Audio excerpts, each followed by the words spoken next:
So welcome everyone to Maya Orzechowska's final Milestone review.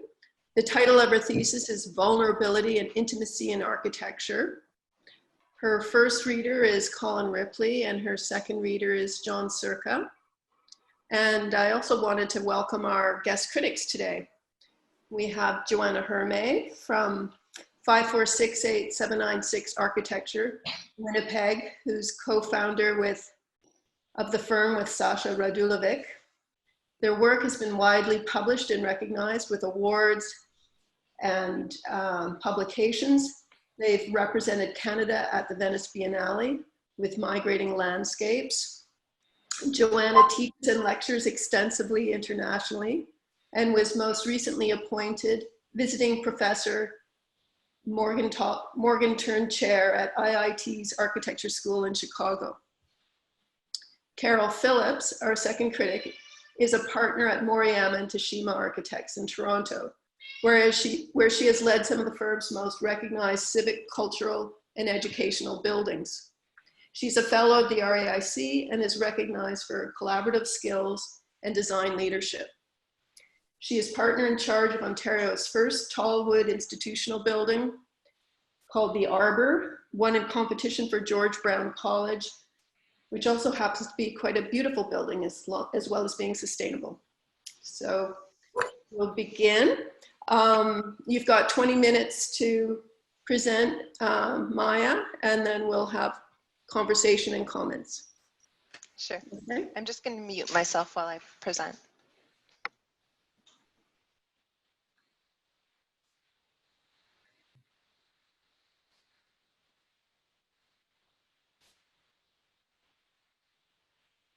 Drawing the gap, vulnerability and intimacy in architecture. The boundaries and apertures of home are not separate from, but play an active role in a politics of body and social body health. As both the idea of home and housing fail increasing numbers of people, this thesis seeks alternatives to home's narrative of utopic internal intimacy that endorses retreat and a relationship of non-responsibility vis-a-vis the public realm. It suggests the result is dystopic in its concealment and exasperation of vulnerability and its resistance to change. Instead, a vulnerable and intimate architecture centers the vulnerable body to draw out the uncanny, repressed, and emotional in home. 5 principles towards a vulnerable and intimate architecture are proposed based on Le Corbusier's 5 points, which reacted against Haussmann's Paris and calibrated the subject and values of modern architecture. 100 years later, it seems time to reevaluate architecture's inside and outside, to speculate new homes and new understandings of self in relation to one's neighbors, in the broadest sense. Each of the 5 principles of a vulnerable and intimate architecture evolves from drawings and studies of an uncanny home or unhome. Subsequently, these principles are applied together in a single project, the Beatrice, which consolidates these ideas and further explores the variable and diverse relationships between multiple vulnerable bodies. The first principle of a vulnerable and intimate architecture challenges the structural barriers of ownership, access, and propriety, acknowledging structures of separation. This originates in and reacts against Le Corbusier's first point, the foundational structure of the pilotis, which breaks from the load-bearing wall and permits a new architecture. The first principle questions the idea of home, structured as an intimate, familiar, and private retreat, as internationally popularized by the post-World War II American dream of a privatized nuclear residence and evidenced in the prefabricated Levittown suburban models. The corresponding Clara Unhome imagines a suburban retreat x-rayed as a diagnostic to reveal the spatial structures of vulnerability and intimacy in the idea of home. Home classifies, groups, and separates. Its bounding and internal walls have social implications. In the Clara, everything except its structures and hoarded possessions are made of transparent materials. This transparency surpasses modernisms and reveals that as a society we fetishize the property, power, permanence, and scale that drive an anthropocentric model of extraction and consumption. The possessions within the Clara, enclosed with its inhabitant and separate from others, reveal the repressed and oppressive relationships between private and public, as well as the lifelong imprisonment of these relations. We misunderstand comfort and power as intimacy, and peripheralize the vulnerability and contestation of anyone left outside. Unlike the model homes of Levittown, recognized now for their racism, sexism, classism, and concealments of any minor variations behind opaque, prefabricated standard models and regulated conformity, the transparency of the Clara makes variations and specificities a visible performance. The inhabitants' intimate private habits become public, and their congruency or discongruency with external public behavior visible and vulnerable to the accountability and judgment of everyone else, exposing home as a stage that questions the origins and logics of the ritualization of home's barriers. Housing that replicates the idea of home's binary boundaries encourages inward focus, reinforcing the polarizations, disparity, and non-communicability typical of closed-system utopias. This singular model is leaving more people who chase this dream feeling not at home, whether or not they achieve it. Price barriers to ownership have increased dramatically. Greater numbers of individuals live alone or in less conventional and permanent family groupings. The gap between the idea and the internal emotional experience of a place of habitation and the daily desires in that place become more substantial for a greater number of people. If instead our dream homes are outward-looking and based on the most vulnerable individuals, the most peripheral places of lodging, perhaps there is something to learn about intimacy rather than comfort and power that can benefit the way we house less vulnerable individuals as well. Level 1 of the Beatrice structures the access arrival apertures to home as a voluntary and personal life decision. The Beatrice is both an ecology and a machine for living and dying that the vulnerable are welcome to enter at any time. The heterotopic entry sequence to the home begins in the locker room, an archive for shedding material belongings and possessions which will be cleansed, archived, and recirculated. The mechanized racks function as an archival library of deposited goods and a shop. The inhabitant then proceeds through the washing facility arrayed along the ramp. The final stage of the entry sequence is the dressing room at the end of the ramp. In it, the inhabitant becomes someone new, selecting new clothes from the racks before arriving upstairs to the main living level, level 2. The vertical components of these racks become a place of regular visitation, anticipation, and discussion, as they circulate materials from the ground deposit areas to a basement sanitization and sorting facility, and then up into the backstage and washing facilities of the living area. Medical interest and influence in architecture dates back to Vitruvius, and Beatrice Colomina has documented the architectural fetishization of medical technologies and techniques in the modern movement and Le Corbusier's interest in tuberculosis and the voyeuristic intimacy of the X-ray. However, contemporary insulating and isolating boundaries may in some ways be effective to a point of detriment.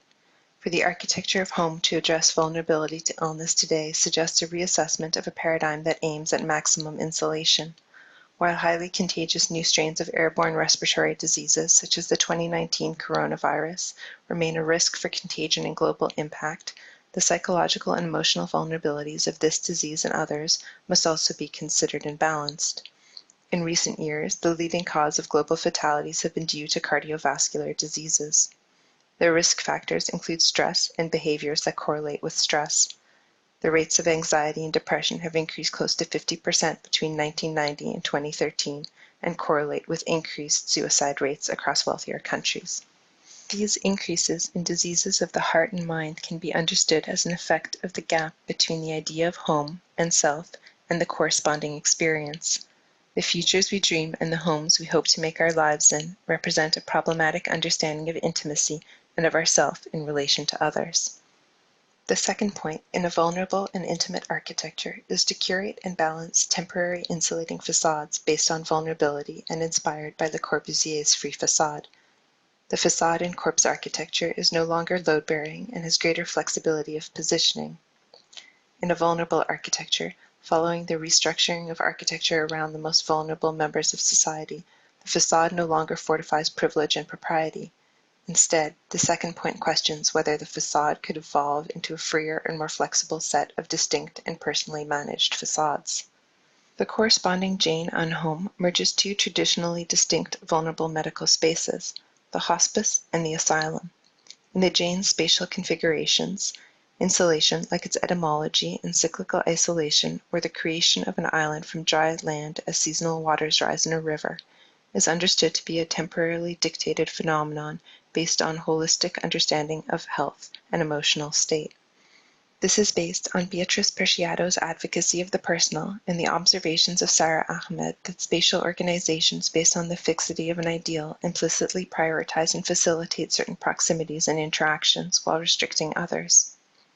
Personal alignment or disalignment with these embedded values, without necessarily being conscious of them, can influence whether or not one feels comfortable and at home in a space.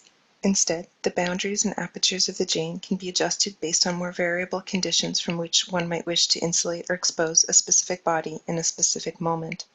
The adjustable protective measures include curtains, movable insulated cabinetry and appliances, and plastic sheeting.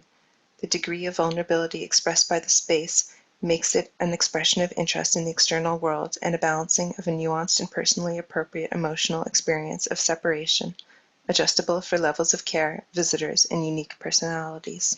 The third principle, the unbounded plan, explores performative apertures for socialization.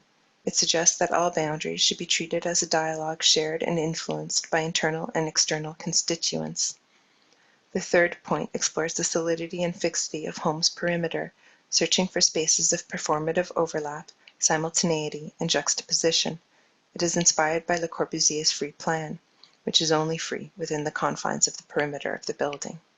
Paul B. Preciado suggests that a regime of body construction influenced by hegemonic visualizations serves to isolate and separate subjects and increase dependency and disparity. Instead, a vulnerable architecture must tackle the hegemonies of separation based on biovigilance and cellularized and isolated consumerism. New personal and interpersonal strategies of emancipation that do not rely on state or corporate technologies become essential. In the third unhome, the Hannah, the boundary becomes the site of all programmatic elements and possessions, based on Elizabeth Grotz's conceptualization of the boundary as an open site of exchange and change, and Hannah Arendt's advocacy for the necessity of a space of public appearance and politics. It moves the home's boundary closer to contemporary biomedical conceptions of the body as porous, a subject of flows and change over time. The unbounded plan is conceived of as a dialogue between neighbors, which counteracts binarizations and polarization. It increases opportunities for chance encounters, messy or unexpected communications, and new intimacies. The Hannah challenges the usual solidity and internal prioritization of boundaries. The operable walls of the Hannah's programmatic elements are shared by both inside and outside. Its revolving windows, doors, and screens are operable from both sides, and their positioning is a negotiation of the personal interests of those involved. The Hannah makes space for interior to exterior communication, increasing opportunities for the unexpected or chance encounter, increasing opportunities for mediating new understandings. This unhome attempts to provide a new version of the vulnerable urban home, no longer modeled on nostalgia, escapist tendencies, or the mechanized rhythms of the industrialized and standardized clock. Instead, this vulnerable urban unhome evolves based on the relationships and rhythms with its neighbors, in the most inclusive sense. The fourth principle, the hospitable window, examines the relationship of hospitality between host and guest, as vulnerability is usually presumed to be to that which is external to self, the other that is unknown, not understood. Instead, it is proposed that one's own conception and construction of a spatial self or home is representative of one's windows or apertures to physical and emotional risk. The fourth principle is inspired by Le Corbusier's horizontal window, which mediates which aspects or qualities of the exterior are welcomed into the home. Corb's window is based on understandings of a healthy and vigorous body, free from tuberculosis. He argues the window permits greater and more consistent qualities of light and fresh air, thought to clear the home of disease. Corb focuses on the benefit to the inhabitant and omits or conceals the social origins of vulnerability. As exemplified by the pandemic, no boundary ever entirely protects in a globalized world. The vulnerabilities to which the extracommunal outside, mobile populations, travelers, homeless wanderers, couriers, essential workers, treaters of physical and emotional needs, and foreigners are subjected or condemned, are inevitably susceptibilities of the community that imagines it has protected itself against them. The Machina Unhome is comprised of fragmentary encounters, a set of 5 hospitalities provided by visited homes, depicting a range of generosities and temporal or communicative commitments. The first guest abode shows a plug-and-play servicing for a stranger. The second imagines a visitor utilizing the overlap spaces as apertures for entry and occupation. The third examines the way one neighbor may visit the interior of another's home. The fourth, the way a period of quarantine evaluation may be necessary before crossing the threshold into a host's home. The fifth details opportunities for affection, hinting at intimacy across boundaries or gaps of separation. As the private home is indicative to the public ideologies of a culture, so the treatment, hospitality, or generosity towards the guest, the outsider, reflects one's own openness and ethical position towards one's neighbors in the world. In the uncanny appearance of the exterior on the interior, this unhome reveals how the public cultural idea of home and act of creating houses interfaces with the personal experience of home and understanding of self in relation to the world. The uncanny boundary confusion has been linked to an adult version of Lacan's mirror stage, a recognition of the separation between projected or public self and personal or private self.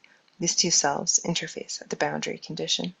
The primary inhabitation level of the Beatrice, level 2, reconstitutes a new home as ultra-connected subject based on the daily interactions of the vulnerable body and management of windows. As such, this level of the Beatrice can be understood as a series of theatrical stages for negotiating daily relations and rhythms with the external world. Corresponding to Principle 3, all programmatic spaces of social interaction are populated along the perimeter. Aligned with Principle 2, each of these spaces is constructed across a boundary and expresses variable levels of vulnerability of the various actors. According to Principle 4, these spaces are understood to be sites of emotional and biological construction of personal self, public image, and hospitality towards the world. The space at the center of the plan is one of movement between stages or acts, where Beatrice can cleanse and change costumes before choosing a next stage in performance. A place to reflect on one's spatial interface and plan the next. Principle 5 of a vulnerable and intimate architecture explores relations over lifespans by drawing the windows of departure in this radical new home or community. It is inspired jointly by Le Corbusier's fifth point, the roof garden that returns what it has taken elsewhere, and the most vulnerable condition, that of the almost dead or dead, who cannot care for or remember themselves. Similar to the idea of home constructed on ownership and propriety, the homes of the dead often also demonstrate a similar basis. Cemeteries and crematoria house the dead and represent a continued resource consumption long after passing. This problem of housing increasing numbers of bodies is particularly evident in densely inhabited cities with limited geographic space for expansion, like Hong Kong or Venice.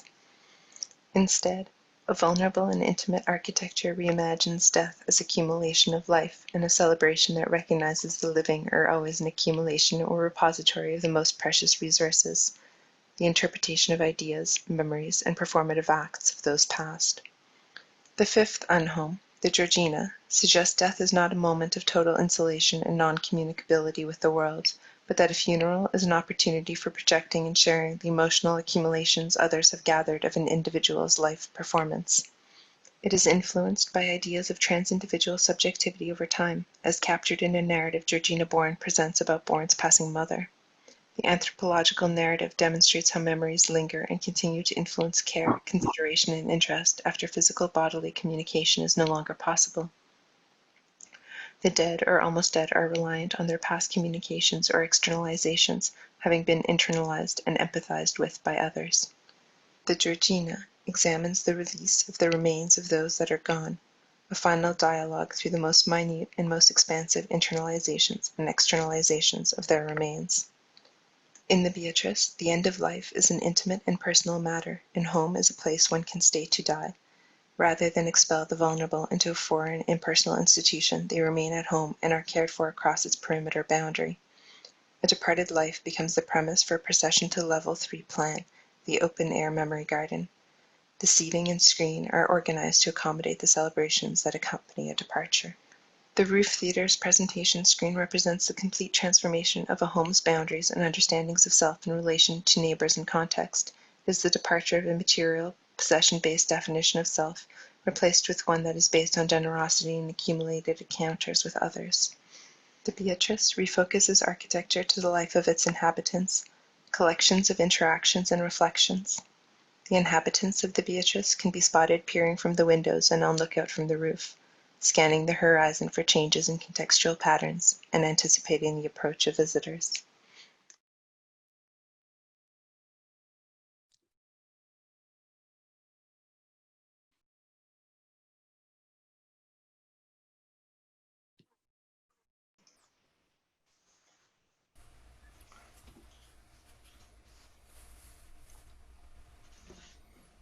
Thank you, Maya. You're welcome. We'll open up the floor to questions of clarification and then comments.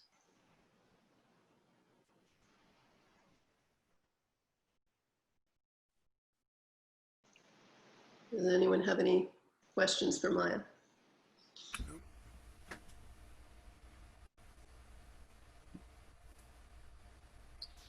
Maya, it's Carol. Thank you very much. It was beautifully presented. I just wanted to ask a question about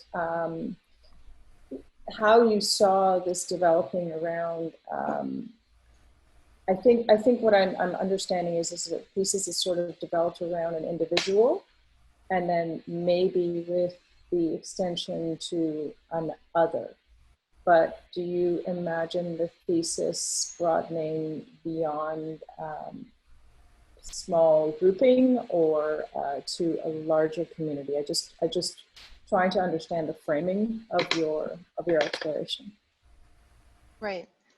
So I think the original unhomes, like I sort of imagined that those were really sort of structured about kind of spaces for one individual and their kind of relationship with others. And then I think already at the stage of the Beatrice, I'm starting to think about it as though it's maybe a small grouping of people who live there. And so there might be a few people living there and then a few people who are kind of inhabiting the space around it or utilizing aspects of it. Yeah. Does that clarify? Yeah, certainly. I mean, there are scenarios around that come to mind around this, around say the indigent or the singular. I look for just trying to understand where units of encounter would happen, and they would be more in the Beatrice. I think this is how you framed it. Yeah, I think yeah, so. That clarifies it for me. Okay. Yeah, there's another declaration on your part, Maya, from basically your opening framework, which is to go to Corb's 5 points and suggest that a century later we need to re-examine that. And so at that level, there's an entirely different reading of your work as architectural propositions and very, very close analysis of enclosure and insulation, these common terms, what an enclosure means and how it can be transparent and porous and so forth. So at that level, that is almost infinitely expandable and is not contained within any kind of volumetrics of a home or an individual. It actually, spreads across architecture, which is what I find really fascinating and valuable about your thesis. Thank you. I think the expansive scope also made it a little hard to kind of get a handle on it and work through some of these issues. Yeah.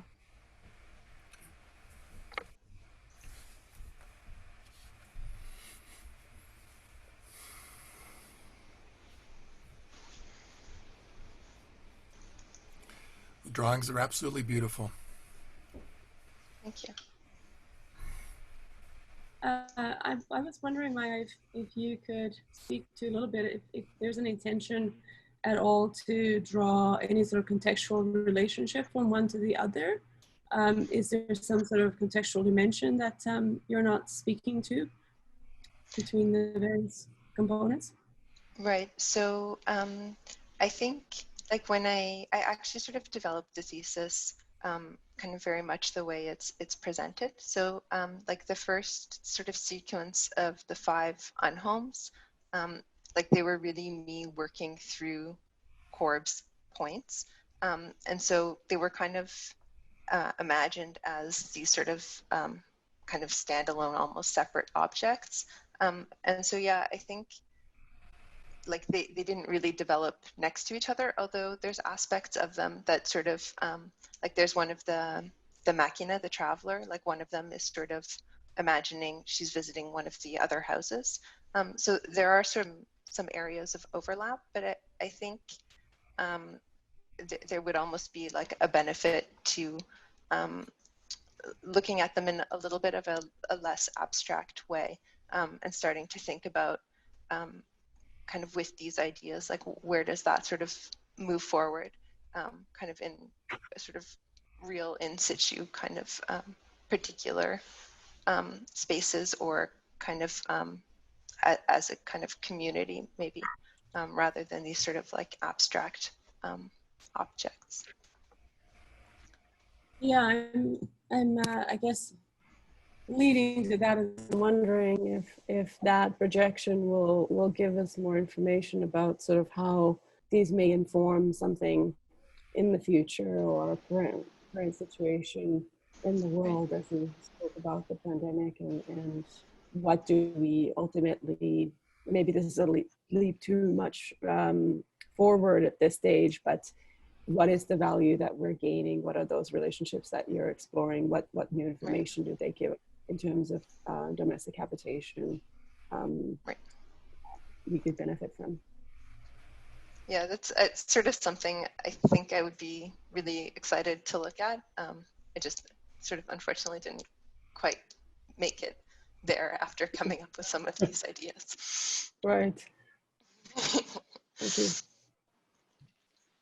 Well, I think if I may, I think this is fascinating. I mean, I think that you know the thesis takes Corbusier's 5 points, which have translated into, you know, sort of almost architectural archetypes, and deployed them into a full inhabitation. The spirit of each of these. I'm sorry for the pinging. I'm going to try to turn that off, whatever it is. It translates those elements, the pilotis, the free plan, into an entire, into not components of a larger piece, but a piece in and of itself, explores it as a full architecture for inhabiting each of those kind of principles, and reinterprets them with this dystopian, in a way, perspective, which is in a way kind of criticism in and of itself, given that most of Corbusier's work was based on utopian kind of overall visions. And, you know, whether it was by chance or by coincidence, or if we were just kind of heading this way, but this architecture of kind of isolation in which you kind of, you know, immerse yourself is completely relevant as an examination during the pandemic. I mean, you've been at this longer than the lockdown, and I'm not sure how much of this has evolved during the lockdown, but it's the sense of vulnerability and the sense of isolation is, I find it fantastic that there is a student work that comes out of this time that almost reflects our collective psyche at this time. This extreme sense of vulnerability, this extreme sense of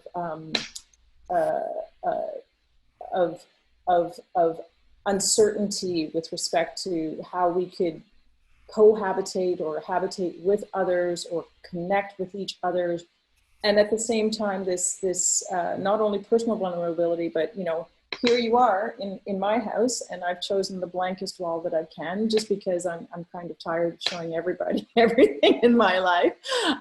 So perhaps the Clara is not my model, but I think that I feel that as someone who has sort of channeled this historic time into a work, I think it's fantastic. I think it's fantastic that we see something like this at this time in history.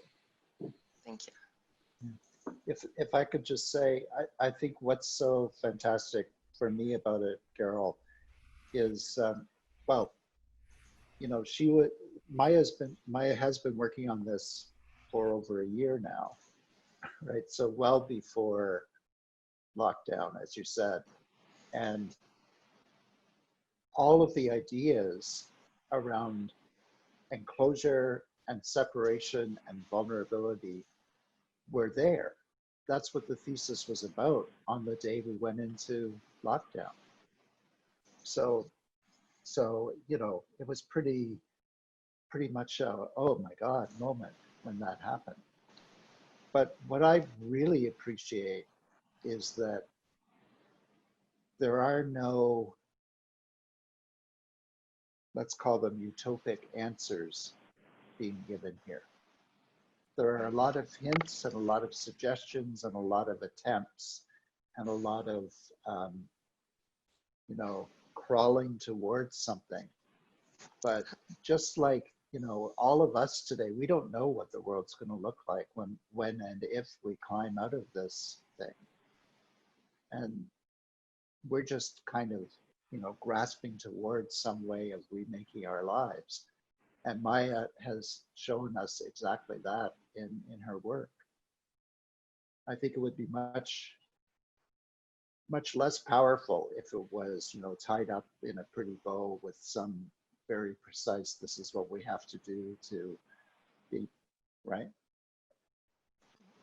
So I'm very happy that it remains on that level of questioning rather than answering. Crawling feels like an operative word. It seems deeply personal, but at the same time as well, Colin, I would say that, you know, what it suggests to me is that, you know, Maya's interest in this perhaps suggests that the seeds of this sense of vulnerability and isolation were there beyond, you know, the physical and pandemic situation. That perhaps it's social media, perhaps it's just the way housing is, perhaps it's the plight of the homeless who are the Clara, who wear their occupancy in shopping carts and roll their possessions around the streets of the city, you know. And so it's the observation that these are typologies of living that exist now anyway. Right. And I think that's what I feel is quite interesting. And like you, I appreciate that the work in a way doesn't have any real solution. You know, it's the aspiration of architecture to find solutions. You know, we're problem solvers at the core of things. However, I think that in the context of an architectural thesis, you know, you're setting the definitions, you're setting the definition of the exploration, the limits of the exploration, and in a way, I think you have done a deep dive into this architecture of isolation in a way and vulnerability, and not necessarily posed a solution, but only to, in a way, explore deeply these conditions.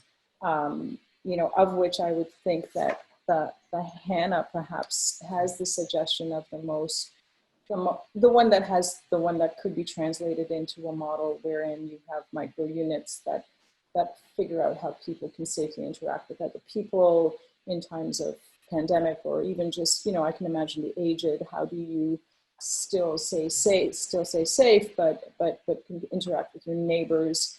That one for me has the most potential in the way of how it could turn into a community of housing. And, you know, I think of somebody's work like, you know, Giacometti, whose pre-war sculptures were round and voluptuous, and whose post-war sculptures were shriveled and deeply affected by a major historic event in time. And then I think that the fact that you come through an exploration into this vulnerability, this isolation, this sense of vulnerability into a historic time where we are isolated, where we are just generally kind of afraid and nervous about each other, and what we can catch and contract, that you weren't able necessarily to make some sort of, it feels very genuine that you did not cross over and say, here's a great social housing model that comes out of this, that it feels that you were genuinely kind of immersed in this time, and I think it's very interesting. It raises a lot of issues about what it is we as architects are here to do, and it also suggests that you really immersed yourself in the struggle, and it feels like it was a bit of a struggle at times, you know. Yeah, it does feel that way. I do hope, given the comments that were just made, that you didn't take it as if I was trying to ask for a housing model, Carol or Colin, or some sort of outcome that neatly fits into the sort of practice realm. Was not my intention. What I was really just curious about, if Maya's having sort of deeply explored the particular conditions that she saw there, if she had any sort of thoughts herself at this point of what those relationships between the sort of seemingly isolated pieces would be to one another. Because I'm curious, since she's thought about this for so long, I'm curious as to what her projections might be. Not that she needs to have an answer, but you know, what are the inclinations? What are the sort of projections from here, and where might she potentially take this work if she were to continue thinking about it in her future? That's really what the question was intended to try. It's a very good question, you know, and it is actually a question that's been present pretty much from the beginning, I would say. Maya, you were going to say something? Yeah, I was going to say, it's something I sort of, I almost wish I had time to, I think maybe at like a very small level, like look at a few vignettes of moments or something, to sort of start exploring like some of these ideas as an actual response, or as a kind of hypothetical response to something, but like as a kind of, just sort of start building that repository. It's something I'm interested in. Sorry, Colin. And yeah, Johanna, I didn't take it that way at all either. It just raised in me as well this notion of what the thesis really was doing in terms of, was there an idea at any point? Because I think, you know, there's a yearning in all of us, I think, as you go through it, to see, it feels like the thesis is kind of on an arc between melancholy and joy, but I'm looking for the joy part. You know, like it is a very melancholy kind of idea about how we shed ourselves, how we show ourselves, how we introspect, how we turn into somebody else, how we die, how we tentatively reach out. But there's another, maybe there's another piece about, you know, how does birth happen? You know, if you thought about how death might happen, how does birth happen? And then maybe that starts to suggest some other avenues for how we as social animals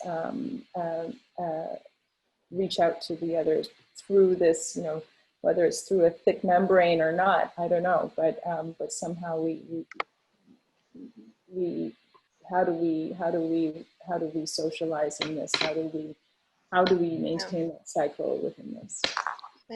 I think actually, so that's really interesting, because I think both kind of death and birth get sort of pushed into these very institutional places. So that's kind of an interesting comment. The other thing I was going to say is, I guess there is sort of a pessimism to it, but I think I also, when I started doing this work before COVID, I think what I was thinking is like we do all this buffering and kind of this isolating, and this kind of like sadness about how it's restricting sometimes in a way, and like what's it taking away from us. And so I think it was maybe very pessimistic with the hope of finding something optimistic within it. I was going to say yet that sorry. I just wanted to come back to the melancholy and joy view. The narrative itself, of course, is fundamentally based on, a lot of negative components, but I see a lot of joy here. I see also the joy is in an architectural exploration that finds these possibilities within architecture, looking at enclosure to really examine separation and intimacy and all of these kinds of conditions, and not in a utopic manner that we've mentioned, but simply as the hope that architecture can continue to move forward and find new possibilities to allow us to continue to engage or find new ways of engaging.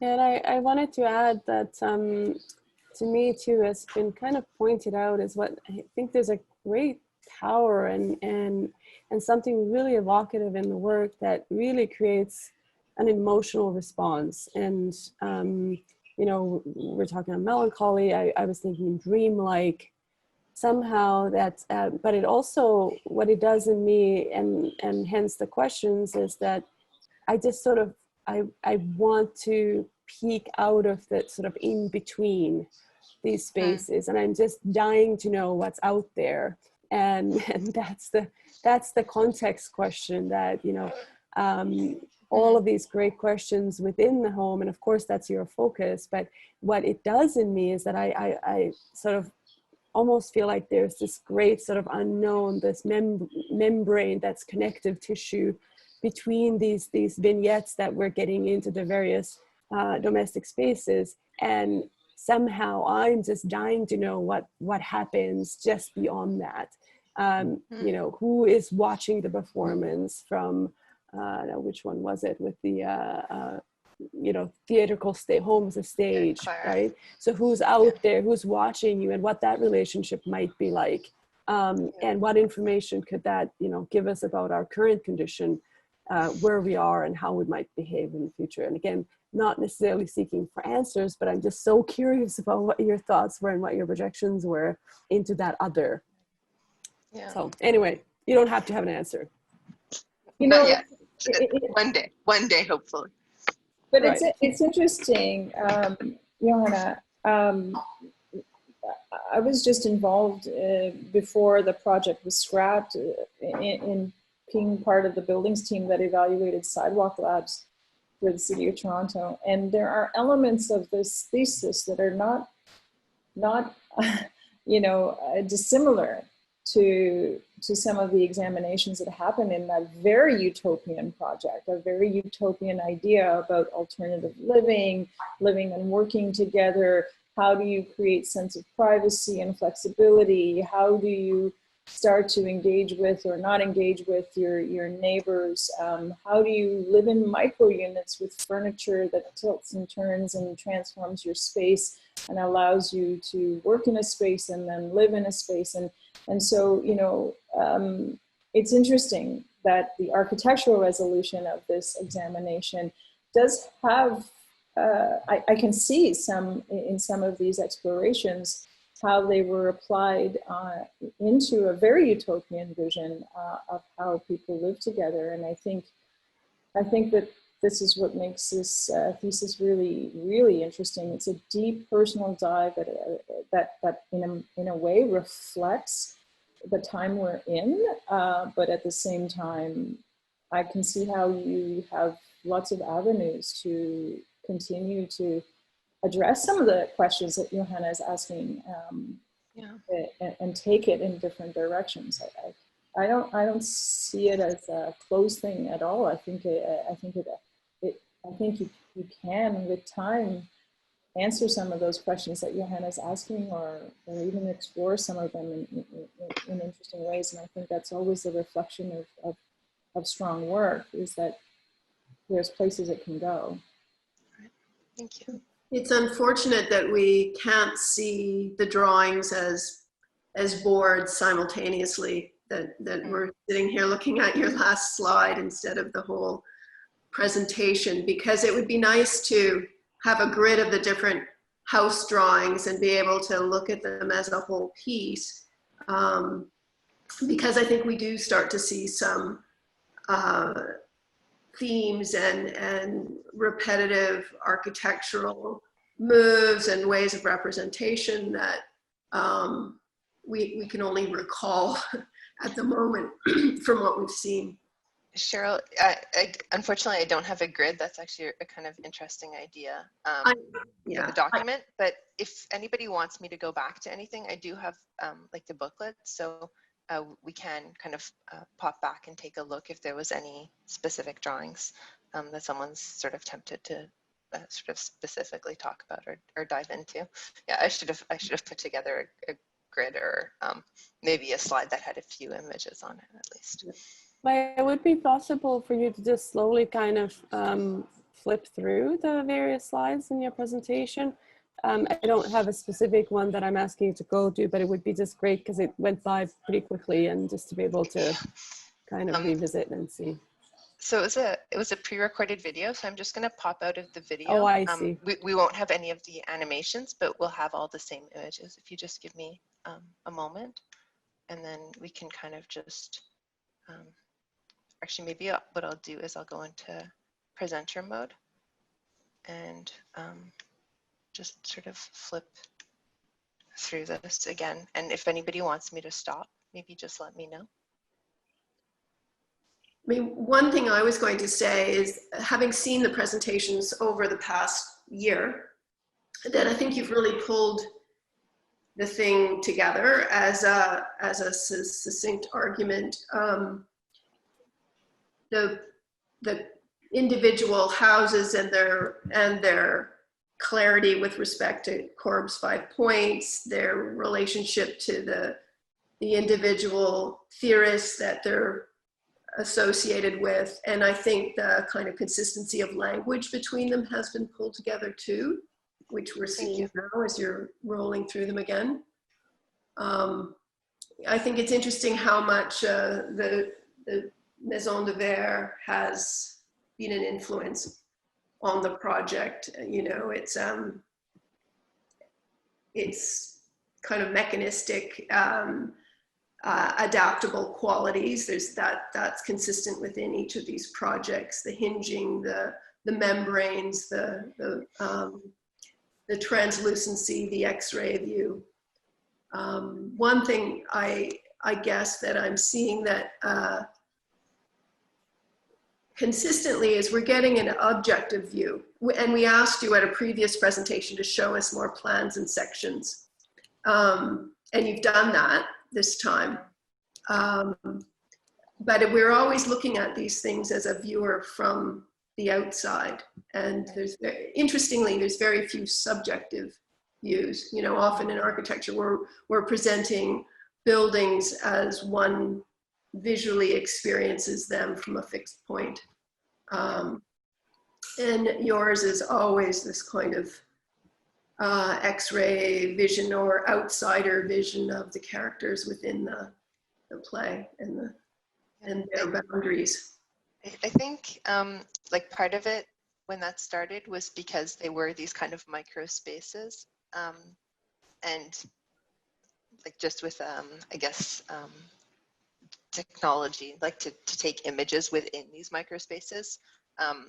Somehow I ended up instead showing these kind of holistic things, but maybe I should have sort of torn them open or something and worked on that a little bit more, because it does seem like something very personal, but from a drawn in sometimes in a very kind of like objective and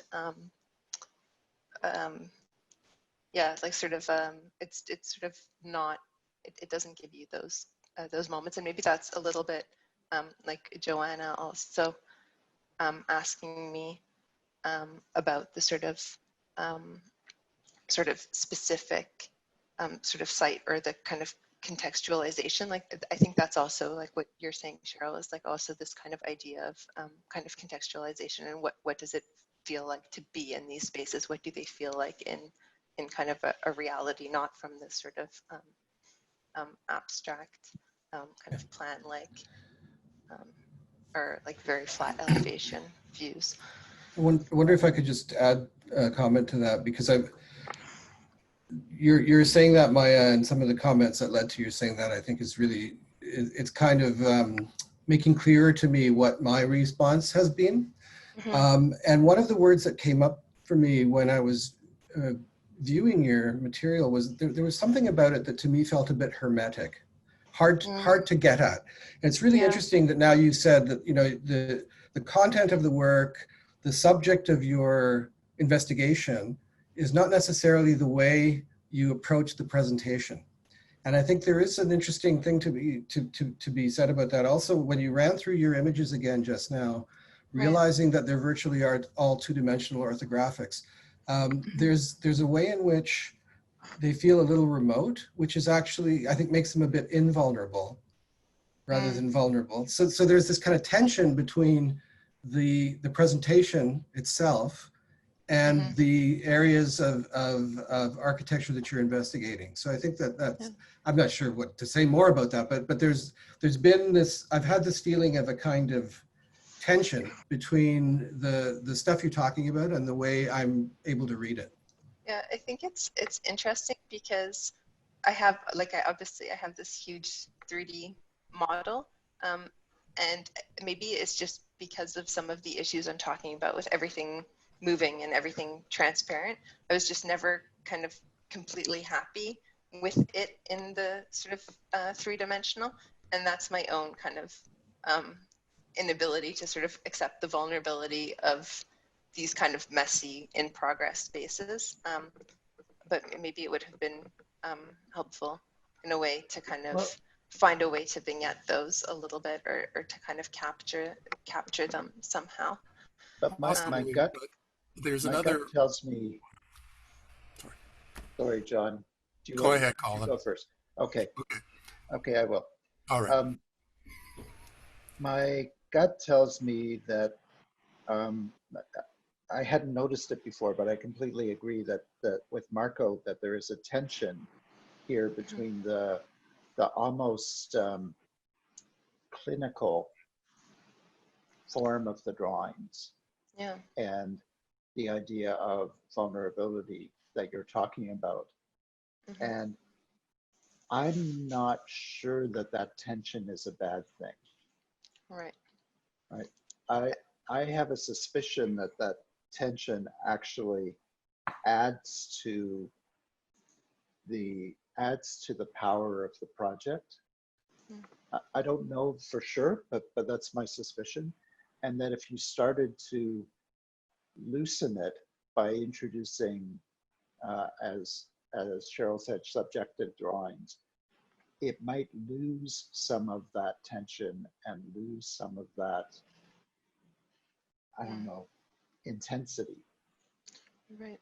I think it's going to lose Yes, I think it will. And that distinction I don't have a problem with because I found the presentation incredibly intimate. But that's Mm-hmm. because I'm not just looking at the drawings. I mean, I had sound on. I listened to Maya. I was totally immersed in the descriptions of the subjects and how they engaged with others. And I think that if we, or if Maya had gone into the subjective views, and I think her work was going that way, there were sectional perspectives that we'd seen earlier, they would have kind of fixed something that is incredibly fluid, that the subjective. And so I think actually that was a perfect resolution. And in Yeah. fact, it's I don't read a hermeticism because I see this very comprehensive view that's given to us with the standard architectural drawing forms, and a very intimate narrative that really allows me to immerse myself in the drawings. I inhabit them very very clearly, I and think, I also can't see it as being clinical either because there are these lurid colors in every single one. So, amazing. And that's actually a question that I have for you, Maya, because every time that you've presented, or at least the way that I remember them, there's been a different color scheme. And now it strikes me that you're in your blue period with, of course, some very highly contrasting yellows and other colors, but the line work is like consistently blue, as if this is an inverted blueprint in a way. So, is there anything about the color that is important for you, other than using color and exploring a different range each time? yeah, so I think I was a little bit uh, challenged. Like it sort of started off in just a playful way, actually, a sort of a way to, um, in diagrams, sort of look at sort of what's on one side of a binary and what's on another. I think around the holidays it was in pink and green. And then uh, for a while it sort of shifted into kind of almost like this peachy skin tone and green, which I guess I was thinking a little bit about a relationship with the environment. And I think once the sort of X-ray ideas started to emerge a little bit more strongly, and I think that really had to do with kind of this sort of coronavirus situation. Um, and around the same time as that sort of started, I was in the process of reading um, Beatrice Colomina's most recent book, which is about sort of the influence of tuberculosis and the X-ray on modern architecture. And I think tuberculosis was kind of the most prevalent disease at that point. It was also the kind of moment of the Spanish flu. And so incidentally, like 100 years ago, there's something a little bit similar to what we're going through now. And she looks very closely at sort of the X-ray. And I think that sort of started to come back and play in the work. And sort of that and sort of the visioning technologies we use for sort of, I guess, the sort of temperature check censoring as well. And so those kind of just got amplified. I think the use of color in general, it also comes from just wanting to do something that's not just kind of black and white. Maybe just kind of experiment with something else um, when there's an opportunity to do that. Yeah.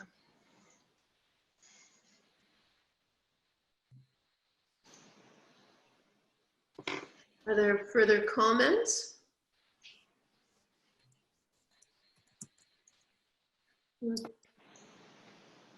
Come up to the hour, but as Marco said, there's not another review after this, so we're not in a time problem. I just wanted to say that I do agree with what John was just saying, is that interestingly, you mentioned performance and putting yourself on display as part of the design exploration. But because I did look at this as a document, but it was different as a performance, which is what I think that recorded piece was. It was curated, it was the cadence of your speech. It was, for instance, if you go back to the section of the Beatrice, these are kind of hot medium drawings. You don't really know what's going on because they're not traditional in any in what we've been seeing for the last 15 years in terms of architectural representation and in terms of work, so we need you to talk about the sort of, mechanized dry cleaning racks that take your clothes, and you have to find that moment in the drawing. Oops, there's my puppy. You kind of have to find the moment in, could you take her outside? Thanks. You have to find the moment in the drawing, and you need your voice to help us find that moment and understand how to trace it through. And it's immersive when you do that. So I really think that this has been a performance, and that whether it was conscious or not, and, I'm a big believer in process. So I think that, you're going to take some time after this. You're going to probably put it in a box for a while, but maybe in a year or something, you're going to take it out and look at it again, and you're going to recognize that why you chose the colors or what you were doing after you've done them. Because there's a lot of artistry here, and care. So, I mean, I want to thank you, because this has been a nice experience. It's made us all feel a little vulnerable. It's taken us to a little bit of uncomfortable places in terms of how we've all been feeling, I think, in these moments of isolation. And it's strong work. That's my final comment. So thank you. Thank you. I would echo that, and also say that from my perspective, whenever it evokes bigger questions in me, the work, I know that there's a lot of substance and a lot of thought behind it, and it's really quality work. When, again, I keep saying I'm sort of dying to know more and dying to know further projections of the work, and if it makes me feel like that, you've certainly done a good job, amazing job in proposing the questions that need to be proposed at this stage. And yeah, kudos to you for all of it. And there's something about the sort of even the tone, as mentioned, of the drawings, but how it tied to the way that you were presenting it on video, your sort of consistency on the sort of your voice in it, combined with the colors and the sort of repetition of that similar viewpoint, that all adds to an experience that I think we, as said here, we've all enjoyed, and it evoked further questions in us. So well done. Thank you. Thank you. And I definitely will, at some point in the future, start looking at those more specific examples. Congratulations, Maya. I think you've done a wonderful job, and pulling it together, and it's a phenomenal thesis, and the drawings are exquisite. The ones we're looking at right now are very beautiful. Yeah, the drawings are gorgeous. There's no question about that. The discussion about the drawings is really more about this idea of the tension, but the quality of the drawings is extraordinary. There's no doubt about that. Yeah, I think the fact that they're so very much kind of, I guess, violating what we normally see in architecture, or like very often sort of like these kind of like black and white work. Like I had this a few moments of concern about what I was doing, but it's kind of been an interesting experiment. Just as we're wrapping up, I just want to say thank you, Maya, for an incredible drift. Not always easy, always challenging. And I have to say that you guys weren't there for them, but we had some amazing conversations, many of which came to understandings of things that only appear in the very corners of this work now. And I learned a lot, and that's about it. Thank you for your honesty, your energy, your persistence, your courage, and your openness. And the beautiful drawings.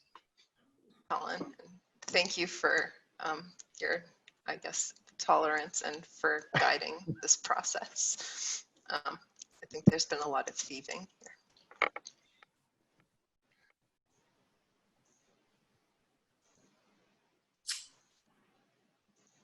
Okay, well, I guess we will wrap up.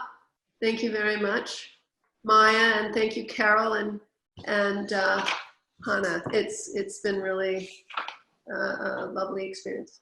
Thank you. Thank you, Maya. So, Thank you, and thank you very much to the well, to John as well, and to my committee, but also to the 2 external reviewers today. I really appreciate your taking the time, and your comments have left me with a lot to think about. So Maya, I guess this is where we ask you to leave the Zoom. Right. Okay, goodbye, everyone. Bye. Bye. Bye, Maya.